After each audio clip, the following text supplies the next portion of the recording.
aqui não passa aquela não passa aquela lei. Mas daí, não, tal coisa, né?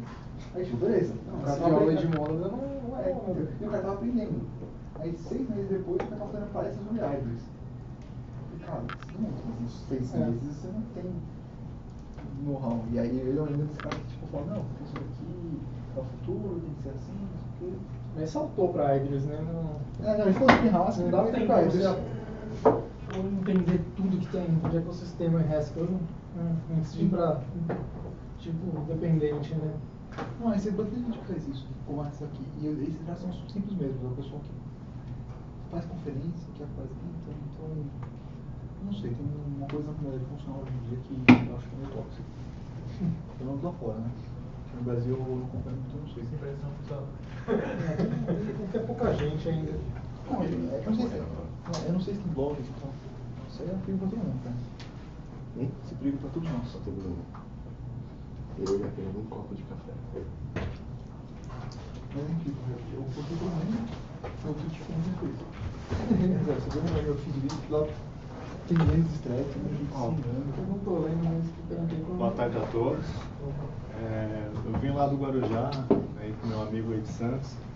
A gente está começando aí no Haskell na faculdade, a gente teve um contato primeiro. E aí a gente começou a trabalhar com esse framework web. Para minha surpresa, eu que sou um cara que odeio frameworks, não por questão de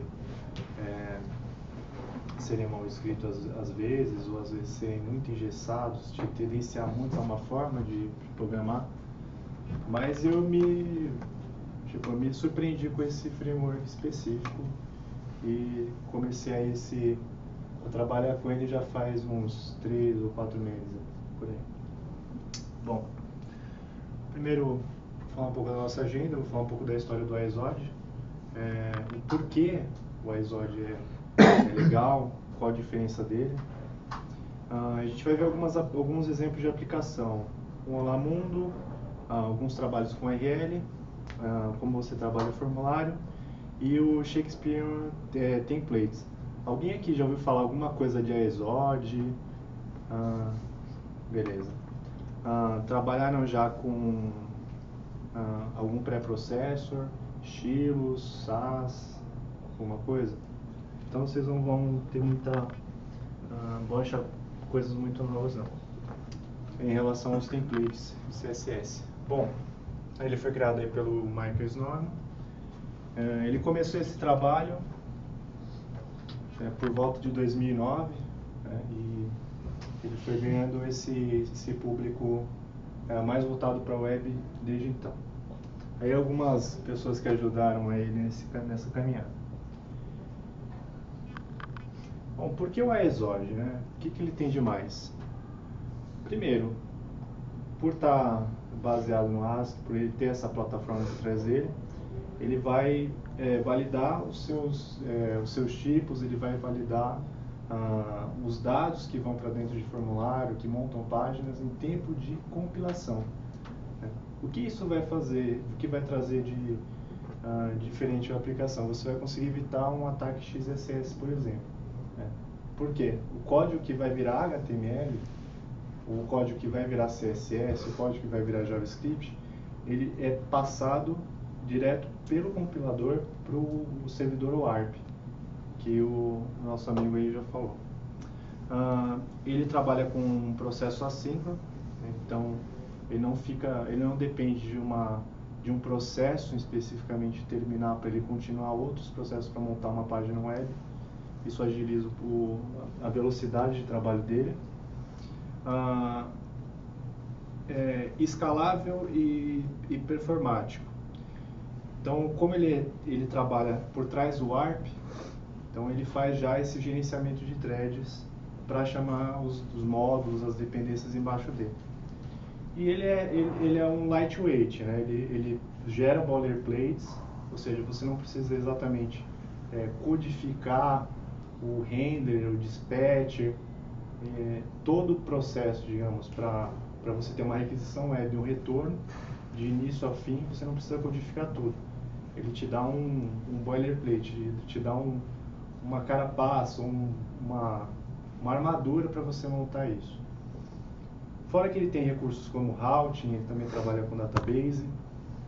As DSLs, por exemplo, ele trabalha no database, ele pode trabalhar com persistent, ele pode trabalhar também com esqueleto, que você consegue fazer processo aí com SQL, através do Haskell. Bom, alguém aqui não sabe o que é o Cabal? Então, o Cabal ele vai fazer, é um arquivo de configuração que vai indicar qual tipo de dependência eu preciso para iniciar um ambiente. Então, digamos, a gente tem aí você já ouviu falar do NPM? Então, no NPM você consegue ter um arquivo de descrição para falar qual a versão daquela API, ou qual API ou qual é o módulo que eu vou importar de outro lugar. Então, o Cabal, no mundo do Haskell, faz um trabalho muito parecido, entre outras coisas. A única coisa que eu vou ressaltar aí, é que eu puxei até mesmo do livro, que é o DDDump Splices, que ele vai dar, ele vai ajudar a gente a enxergar o que o handler, que a gente vai descrever, que o handler vira em si, na hora que ele é compilado. Então ele não simplesmente gera o bytecode, ele mostra o código que ele gerou e você consegue ler esse código de uma forma mais fácil. Para fazer uma aplicação em Haskell, simplesmente, para subir um servidor você precisa disso. Você simplesmente importa os pragmas, para você poder trabalhar com a sintaxe de uma maneira mais fácil, mais legível. Você importa o AESOD, que é o framework, cria um tipo para a sua página, simplesmente uma declaração. Então, esse mk-AESOD, ele vai gerar as minhas rotas. Então, todas as rotas que eu trabalhar dentro do AESOD, elas vão ser tipadas. Às vezes confunde um pouco, para quem começa a ler esse código, porque simplesmente você tem a declaração da rota, o nome que você está dando para esse tipo e a requisição. Você pode trabalhar com vários tipos de requisição, get, put, post, né? Entre outras aí dentro dos headers de HTTP.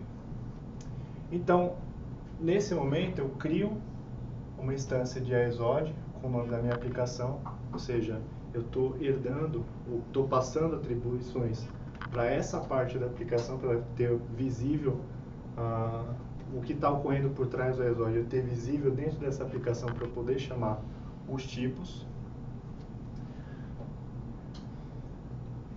E aqui simplesmente eu crio um handler, que é o cara que vai responder aquele home que eu crio aqui em cima. Só para explicar, tem uma convenção que você coloca o nome da rota com R no final, e o nome o protocolo que você está usando aqui na frente você coloca aqui atrás para fazer a chamada do método. Então ajuda você a associar a quem você está chamando em relação àquele handler. Aqui eu estou usando um default layout, que é simplesmente a cara da página do web que a gente já conhece, que é o doc, o HTML, o header, o meta tag e o body. E aí eu mando ela simplesmente escrever um título para essa minha página, que ela vai setar na tag title, lá em cima, que essa title já está declarada dentro do default layout. E aqui uma particularidade, eu chamei o Hamlet, porque é um atalho, tipo, mais pra frente a gente vai ver um método que pega o Hamlet, que é o equivalente a HTML para Q, e joga para dentro de um widget. Aí os widgets são combináveis.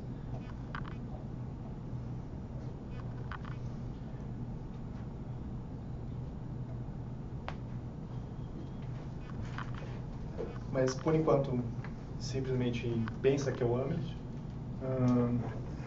Aqui vocês podem ver que eu não fechei nenhuma tag. Não é simplesmente porque eu esqueci. É porque ele pega pela indentação que eu trago de cá. Então, simplesmente, eu sei que as duas elas estão alinhadas, elas são siblings, irmãos. São tags irmãs. Então, eu coloquei um H1 ali e simplesmente um texto dentro desse Wammlet para gerar essa página. E aí eu crio o ARP, que é o servidor, aponto a porta e chama a página da minha aplicação. Então, simplesmente, o Haskell ele consegue trabalhar com as tags de forma que eu não preciso, eu não tenho que fechar, porque ele vai validar isso. Ele tem um parser para trabalhar com isso. E ele vai, mais pra frente a gente vai ver que ele evita simplesmente eu colocar código HTML dentro da minha aplicação, por exemplo. Aí, para quem nunca viu, né, que tem aqueles dois arquivos numa pasta, simplesmente executa esses 3 comandos. Então, init para você gerar um arquivo chamado YAML, extensão YAML, que vai ter a descrição de pacotes e dependências. Depois você dá um build para ele baixar as dependências e montar a aplicação.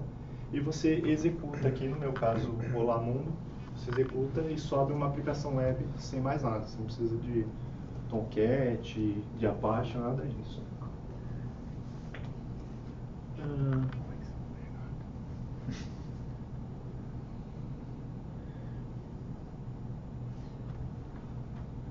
Aqui no caso, é um outro exemplo que a gente vai trabalhar com text, que é o primo da string, mas um pouquinho mais otimizado, e com algumas coisas no core para trabalhar com as URLs. Daqui a pouco eu vou rodar o código para vocês verem o que ele gera em si.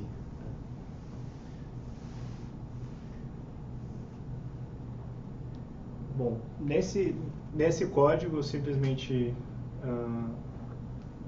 puxei esse pragma de view patterns, porque eu tenho que usar um pattern em cima da URL. Então, foi até um erro que no começo, quando eu comecei a fazer a página, eu passei, mas simplesmente para ele poder aceitar dentro da sintaxe eu passar um tipo. A gente viu muito tipo em função até agora no cabeçalho aqui da função, depois dos 2 pontos. Então, entrada, saída. Lá, aqui no caso a gente não precisa dos 2 pontos, mas a gente usa o hashtag para simplesmente passar que tipo de variável ele vai aceitar aí. Aqui eu criei 3 routers, todos eles trabalham com get, e digamos aí que eu forcei uma URL ter mais de um parâmetro. Então, ou seja, eu posso usar a URL vazia ou a URL cheia. E esse exclamação é simplesmente para ele não ficar reclamando que tem duas descrições, sendo que uma está com o final vazio.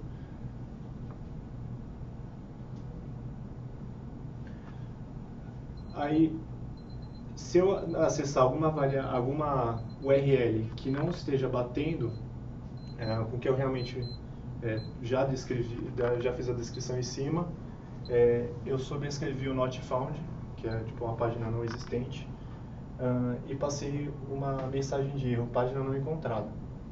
Essa mensagem de erro é um método que vai aceitar um tipo text, eu vou passar uma string para ele, e ele vai montar o conteúdo dessa string em cima do meu layout, usando esse widget aqui, indicando qual tipo de erro que está acontecendo.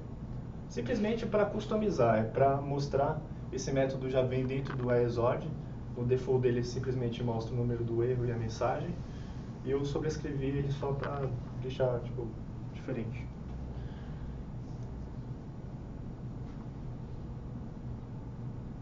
É uma diferença que no outro handler eu simplesmente retornava o que eu montei, e nesse handler específico eu recebo uma string, eu recebo algum valor ali para trabalhar.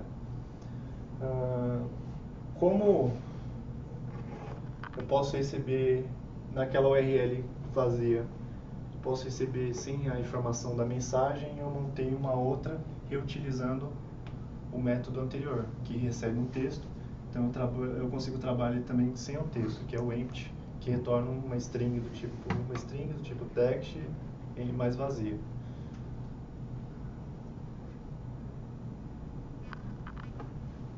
Aí esse helper é só para não ter que escrever, montar mensagem várias vezes durante a aplicação.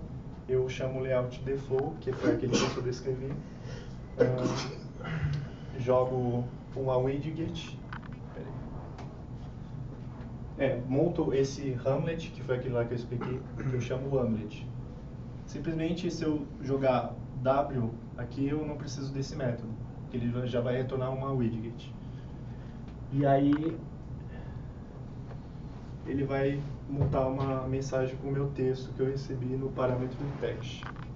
Só para não ter que repetir o método. Bom.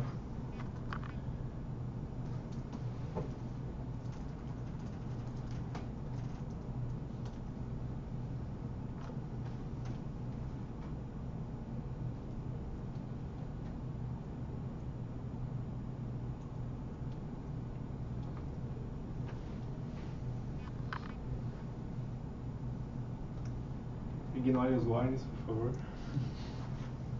Eu dei warnings, mas eu não mexi muito na hora de chamar o ARP, eu não mexi em algumas variáveis, então ele simplesmente puxou do core e você não está usando tal cara, então.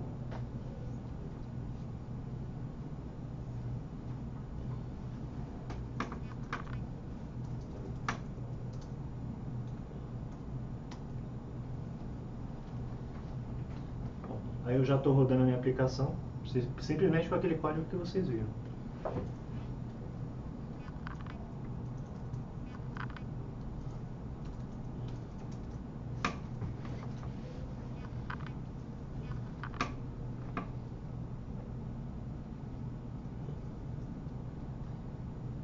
Só que aqui eu estou na URL default, né, no Olá Mundo.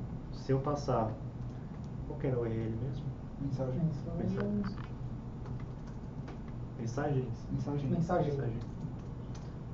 Ups, que é a mensagem vazia, tipo, não recebi. E eu posso passar também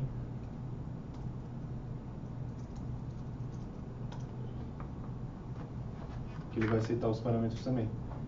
Então aí isso vai evitar o que eu sempre vou ter que passar algum parâmetro para aquela rota, ou se aquela rota não for existente, eu tenho uma forma de tratar como a rota tem que se comportar.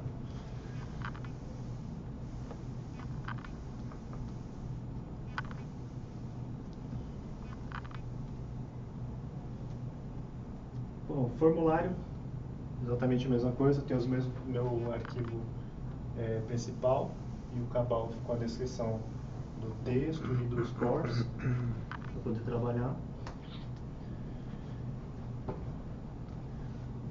Aqui tem uma diferençazinha, tipo, eu estou usando o Control Applicative para poder fazer tipo fmap e combinação de uma forma mais fácil, de não ter que ficar fazendo a função anônima uma atrás da outra para simplesmente montar. Eu mando as coisas que as coisas se combinem. A gente vai ver mais embaixo no formulário.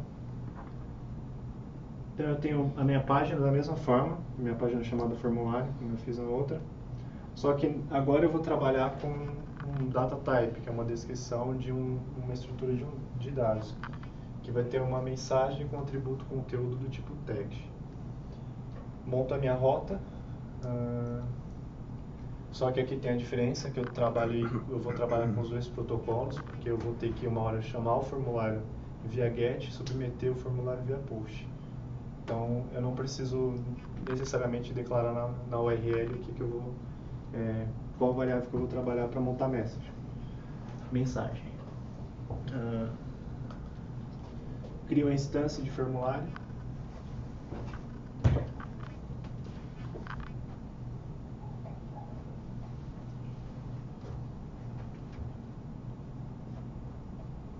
Gente, se eu estiver indo muito rápido, pode me parar. De boa. Crio a instância de formulário. E aqui eu faço eu vou chamar, eu não vou usar o nome bonito que você explicou hoje, mas eu vou chamar isso de apelido.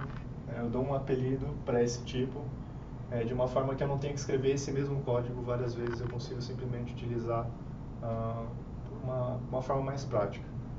Até o string é feito assim, o string é igual a vetor de caracteres. Na raiz, no core dele é feito assim também. Bom, na hora que eu vou fazer, montar a página em si, eu vou ter que retornar HTML, um render de HTML. Só que para gerar o formulário, eu tenho algumas particularidades. Eu vou descer primeiro no form mensagem, para depois a gente voltar lá. O que é um formulário, especificamente? É um campo que eu vou ter que preencher. Às vezes esse campo vai vir preenchido, porque eu tenho que fazer um update em alguma informação, tipo a do banco, atualizar um arquivo, sei lá. Então, simplesmente eu maybe text, porque talvez eu receba alguma coisa, talvez eu não receba nada. E eu tenho que retornar um tipo form, que foi aquele apelido que eu dei em cima, para trabalhar com essa mensagem. Então, eu mando ele renderizar mensagem, que é aquele data type que tem o conteúdo da mensagem. Eu mando ele renderizar em cima de um campo de texto. Arec, porque é required, área required, que eu obrigo que o usuário preencha. Então, já lá no front-end ele coloca um atributo. Se o cara submeter no formulário, ele recebe um aviso. Eu dou uma descrição no field, tipo um label para montar na aplicação, tipo mostrar para o cara que ele tem que preencher uma mensagem, e o conteúdo que é MSG. Então, MSG, o que é esse MSG? É o val de dentro do campo de texto. Então, eu posso preencher ele ou não posso preencher. Isso fica a cargo do programador. Então, voltando lá no render.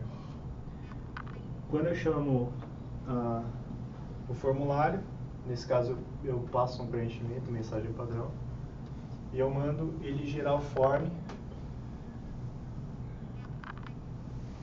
e conectar um enctype, que é aquele campo para saber se eu vou submeter texto, se eu vou submeter arquivo, dentro do meu formulário, usando o tipo widget, que ele vai tirar esse widget de dentro dessa parte aqui,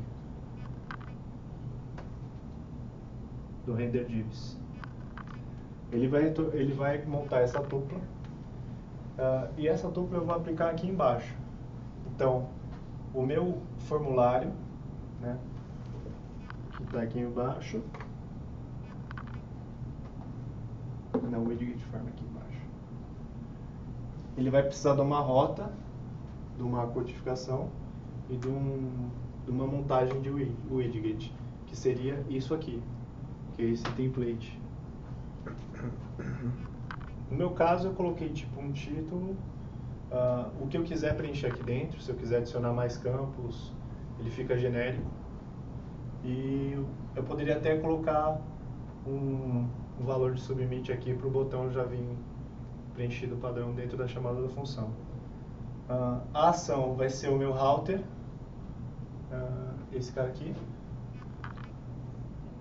E o enctype é passado dentro daquela tupla que está renderizando o form.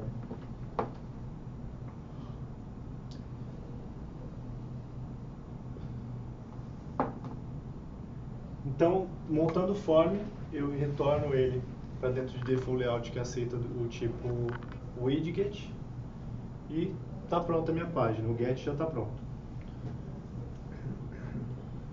Quando eu submeter o formulário, eu reutilizo a mesma estrutura, só que eu simplesmente posso ignorar, porque eu não quero preencher com nenhum dado default lá dentro, eu ignoro .nothing, e mando executar o que veio do protocolo em cima do meu formulário para pegar o resultado. Aí no resultado, o result, eu vou conseguir trabalhar com os dados que estão dentro daquele meu data type, porque eu já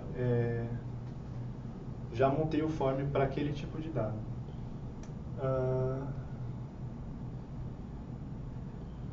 Então, simplesmente eu mostro um HTML com o conteúdo da mensagem que eu submeti via formulário e mando renderizar. Aqui no caso eu mando combinar o formulário junto com o HTML que eu estou passando. Teria, como eu posso falar, tipo, alguém já programou em PHP aqui? Isso é uma coisa em outra. Quando você coloca o formulário, você dá um include embaixo. Então, como eles são todos do tipo widget, eu posso combinar vários itens na sequência. Eles renderizam na ordem. É simples, simplesmente para não dar o enter e quando eu submeter aparecer a mensagem, o formulário desaparecer. Caso ocorra algum erro ou algum problema, qualquer outro padrão que não seja um formulário, um status de formulário sucesso, eu redireciono para o OMR para ele renderizar de novo. Então ele simplesmente perde a minha mensagem. Embaixo eu faço o mesmo padrão, chamo o formulário na porta 300.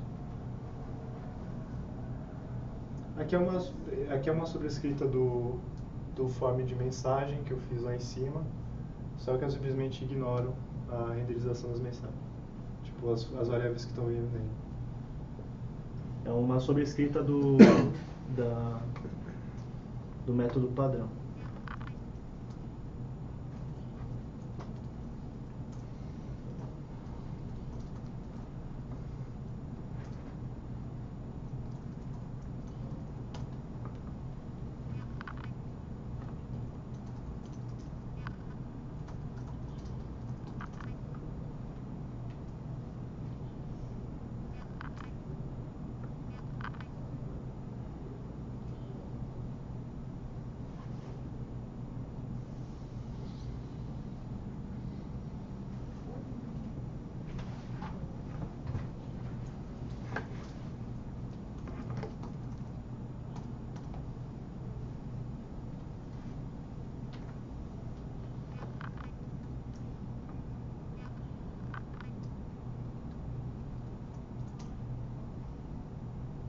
Então vem o contexto padrão, digitar qualquer coisa, ele monta o formulário em cima.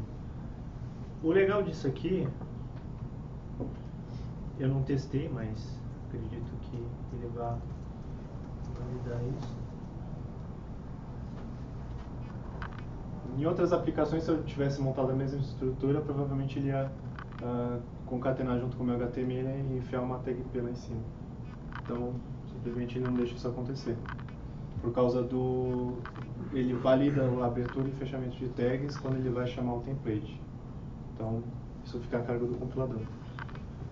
Por trás, só para quem tem curiosidade,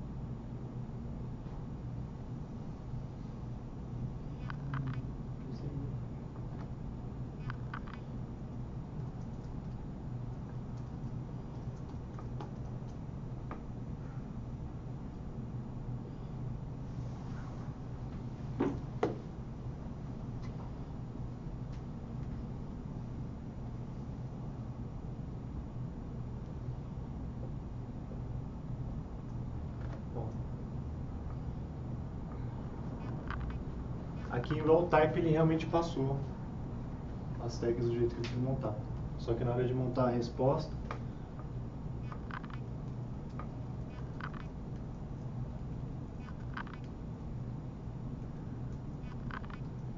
ele troca. Bom, isso vai evitar você tomar aqueles ataquezinhos chatinhos de DDoS com JavaScript. E alguns outros que acontecem aí no IE8 para baixo, como o CSS. Bem, Opa, com certeza. obrigado. Eu não sei qual que é.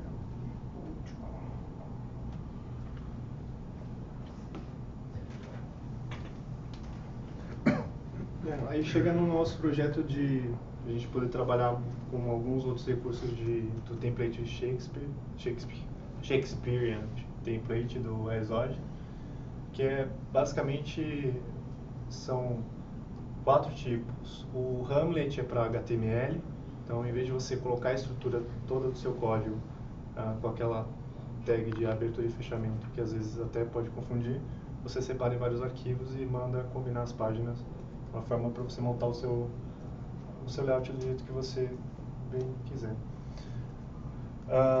Aí eu separei dentro de uma pasta templates, o base, que é o que toda a página vai ter, que é um doc type, um body, um header.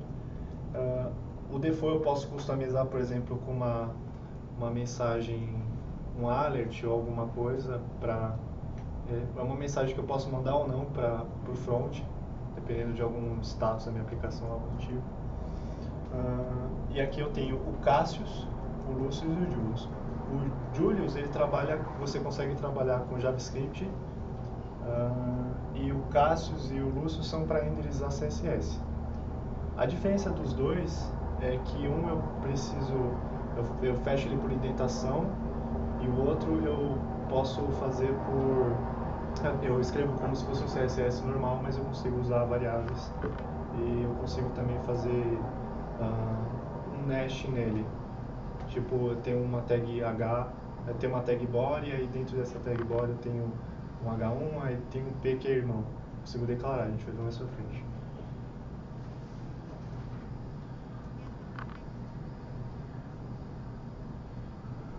Aí eu tive que importar o Shakespeare para ele poder entender a sintaxe e algumas bibliotecas que eu vou usar.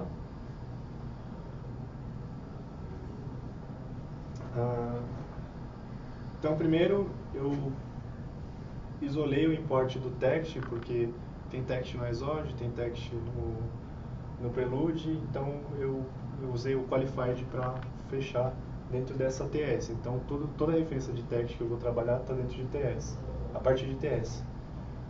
Eu trabalho com os 4 templates nesse código e eu monto simplesmente 3 páginas aqui, todas usando o get. Até aqui, tranquilo.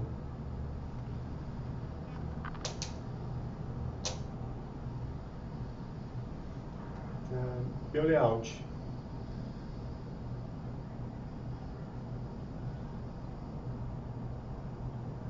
Meu layout é a customização do template default. Eu estou sobrescrevendo o método que vem de dentro do Exode, por isso que eu uso o instance aqui embaixo e atribuo o meu layout específico para esse cara. Tem um layout default vem com muita coisa, então eu simplesmente reduzi ao mínimo para abrir uma página. Fica mais fácil da gente ler hoje. Eu tenho as 3 rotas. Aí eu tenho um método que recebe um string e um widget. Esse método aqui, então simplesmente ignorem isso aqui por enquanto. Eu seto um título que veio dentro da entrada. Aí eu combino todos os elementos da minha página.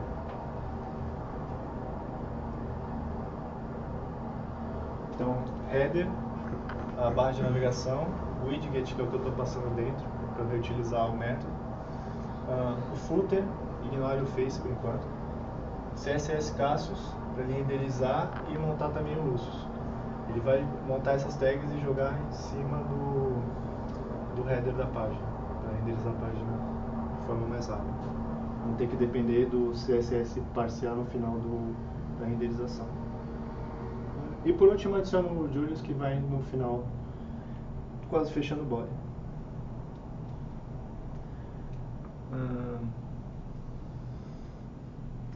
Bom, eu vou explicar o porquê daquele face ali. Face é como no meu template eu coloquei uma carinha feliz no JS, ele é uma carinha que tipo, fica piscando, então é uma face.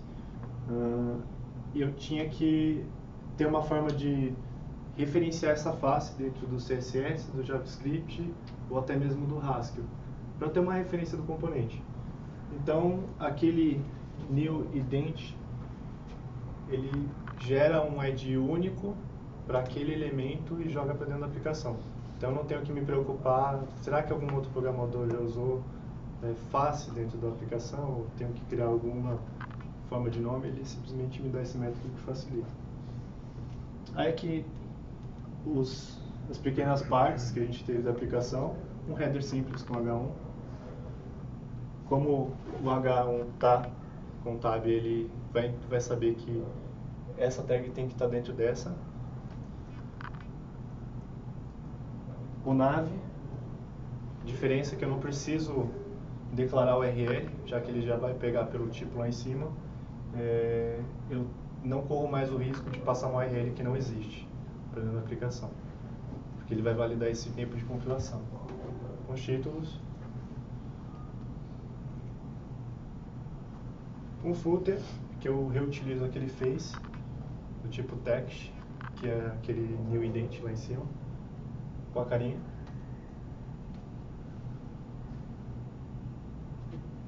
Aí que vem uma parte meio diferente, que eu estou pegando um template externo, um arquivo externo, e estou incorporando para dentro do meu, da minha aplicação.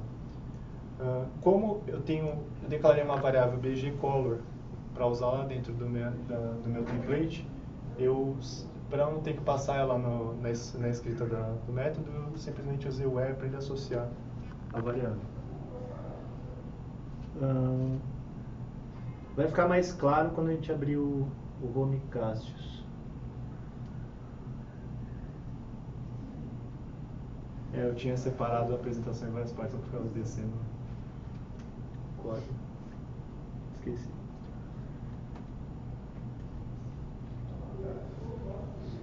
Então eu fiz uma interpolação com aquele face. Vou utilizar o bgcolor dentro do meu Cassius.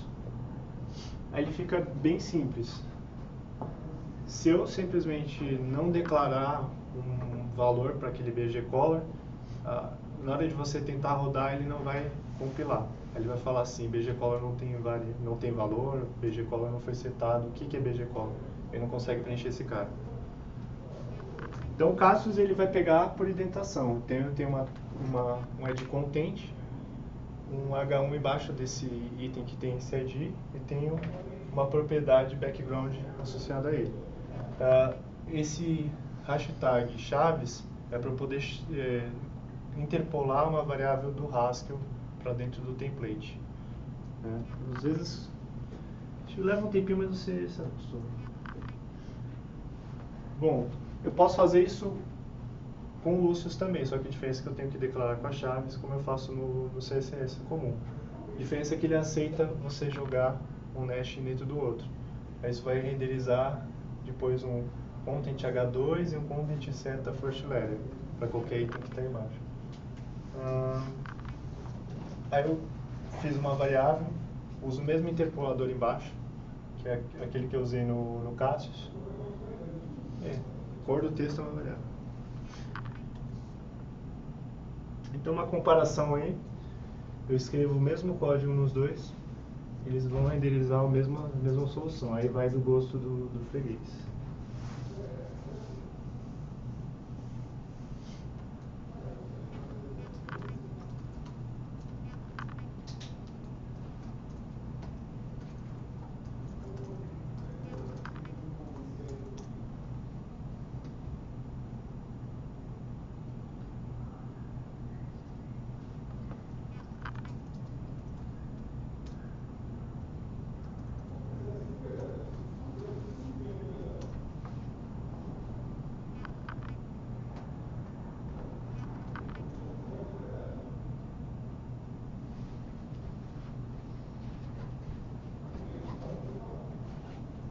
Como eu dei refresh e eu não tinha tratado o post, ele deu erro.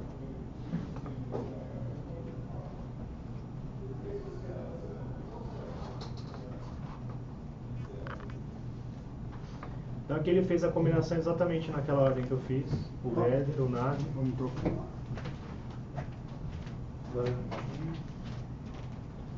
O header, o nav, e no final ele renderizou o script que eu tenho lá, que é o script que faz o olhinho piscar. Ah, tá. Tá atropelando. Bom, ele renderizou aí o meu header com aquele H1, a minha barra de navegação com as URLs já passadas, até teve um typo aí. O footer com aquele ID e o script que faz o olhinho piscar embaixo.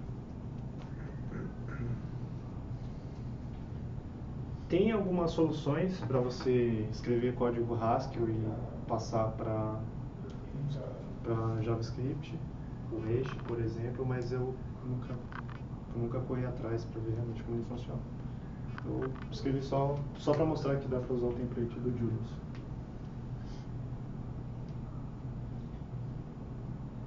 No caso, eu poderia também forçar esse script, fazer o load em cima da aplicação,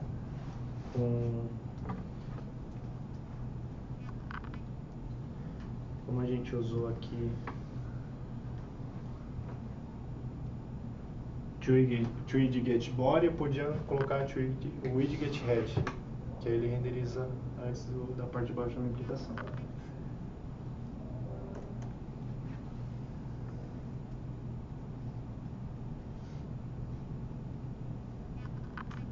Bom, meu contato é esse, se alguém quiser chamar aí no Twitter, às vezes trocar uma ideia, bater um papo, eu estou aí disponível. Vocês têm curiosidade de ver alguma coisa de esqueleto? Eu não foquei em persistência porque eu achei que era mais um toque mais tipo Hello World de Haskell. Vocês têm ideia, vocês querem ver alguma coisa de esqueleto? Eu tenho um projeto aqui que eu estou mexendo. Alguém tem interesse? Quer ver? Posso fazer um comentário rápido? Pode.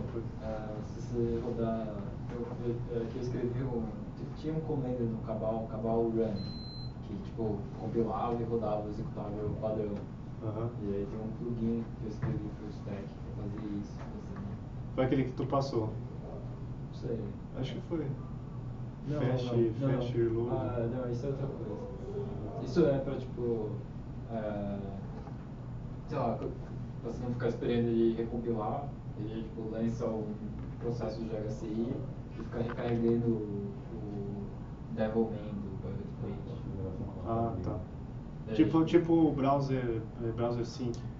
Não, e aí ele lança um browser sync também e escreve um arquivo temporal toda vez que ele recarrega todos os negócios. Daí ele dá tipo live reload no Exode, porque demora bastante pra... Demora bastante, meu HD não é sólido, então eu sofro um pouco com isso. Tem um template default que tem o Devil, que ele vê quando você atualiza um arquivo, ele atualiza a parte do binário responsável por arquivo e dá um refresh na aplicação. Só que não é a mesma coisa que o browser sync.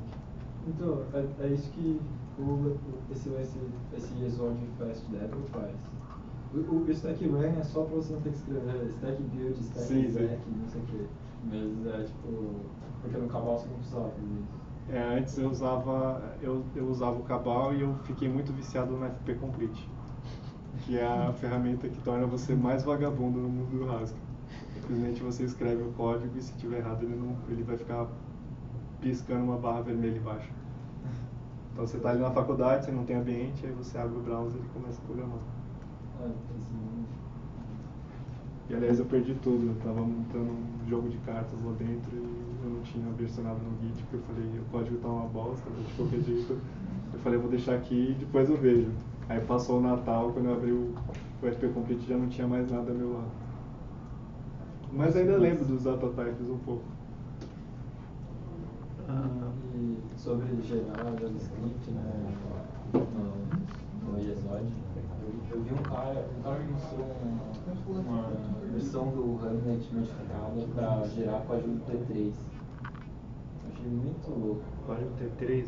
Isso eu não vi ainda. Porque você poderia fazer a mesma coisa para gerar tipo React.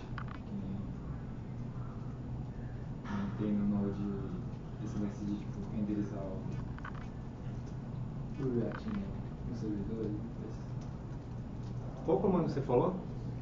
Stack Run. Mas você tem que instalar. Tem que instalar o plugin, né?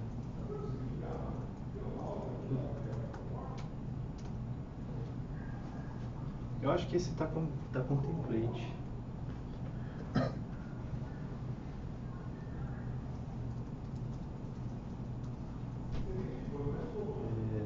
Nandevil.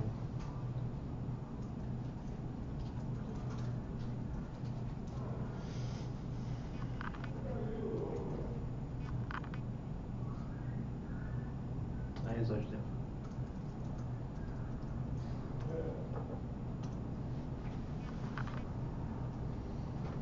Pera aí, ele vai achar.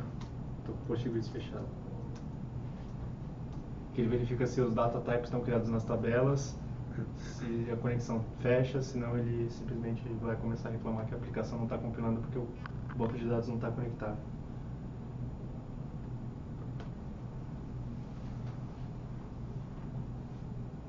Não sou designer, então tá tipo, clica aqui, preenche ali, enter.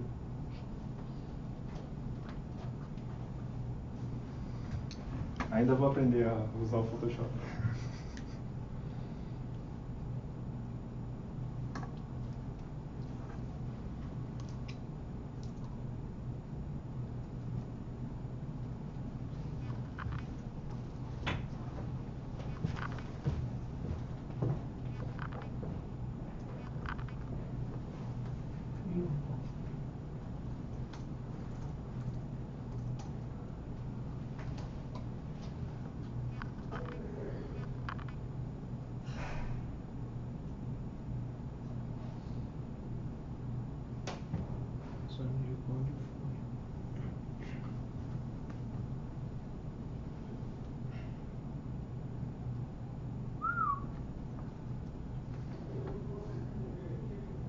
Deve ter quebrado alguma coisa. Então... Ele reexecuta migration a cada compilação? Assim, eu venho de um background de Rails. E aí toda essa coisa de assim, verifica antes em compile time. E em Ruby, assim, deixa rolar.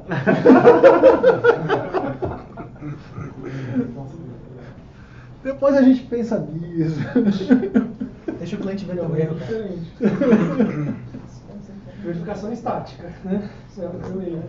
E é um barato porque esses dias eu estava assistindo o keynote do Matsumoto, do cara que criou o Rails, né? E ele falando, we are lazy programmers, lazy tech later. Não.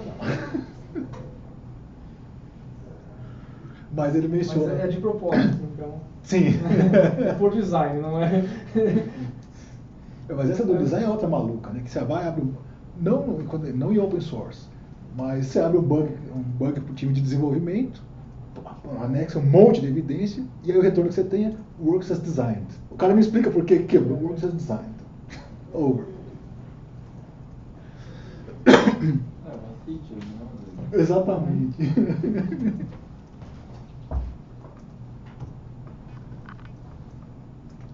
E na empresa que eu tava, tinham várias coisas assim. Tipo, uns bugs que você consertava e aí os usuários ficavam putos. Tipo, a galera tava acostumada. Tipo, os negócios não faziam sentido. Tipo,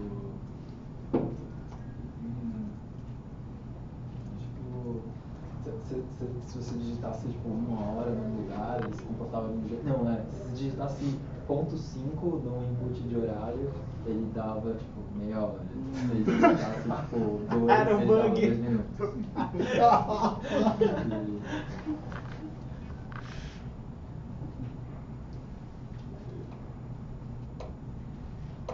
Jório, nunca tá errado, cara.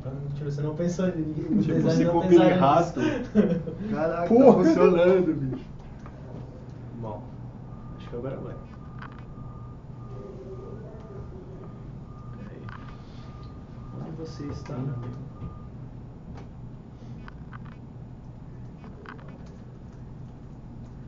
Será que eu entendo o template errado? Já não sei mais onde ele tá.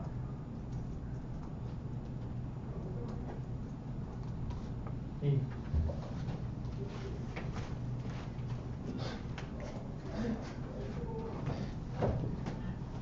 Você já tinha escrevido já? Eu usuário virar e falar, pô, legal essa feature quando não tá usando apaga, né? Economia. Aggressive mode da economia de energia. Não, eu tô com outro projeto aqui. Deixa. No próximo eu prometo que eu trago, tá? Beleza. Valeu. Obrigado.